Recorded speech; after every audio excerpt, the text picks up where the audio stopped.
சடை கசடை மூடை மட்டி இப்பேற்பட்ட பாவ வினையில நான் ஜனிச்சிட்டேன், பிறந்துட்டேன்.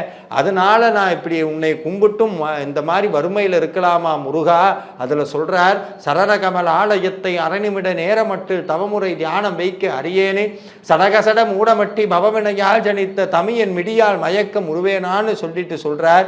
தருணமிதையா மிகுத்த கணமதுர நீள் சௌக்கிய சகல செல்வ யோக மிக்க பெருவாழ்வும் தகமை சிவ ஞான முக்தி பரகதியும் கொடுத்து உதவி புரிய வேணும் நெய்த்த வடிவேலான்னு சொல்றார். என்னன்னா நம்ம வாழ்க்கைக்கு எதெல்லாம் தேவையோ அத்தனை சொல்றார். நல்ல சுகமான வாழ்க்கை, நீண்ட வாழ்க்கை, அருள் பொருள் செல்வம் அத்தனையும் கிடைச்சதுக்கு அப்புறம் முக்தியும் கொடுத்து ஒரு வார்த்தை போட்டாருங்க, உதவி புரிய வேணும்னு கேட்டார். இந்த உலகத்துல உதவி புரியறதுக்கு ஒருத்தர் இருப்பார்னு சொன்னா அது முருகன் மட்டும்தான். அதனாலதான் அருணகிரிநாதர் சொல்றார், உதவி புரிய வேணும் நெய்த்த வடிவேலாங்கிறார். அதுக்கு அடுத்து சொல்றார், இதெல்லாம் கிடைக்கணும்னா என்ன பண்ணணும்? திருப்புகழ் பாடணும்.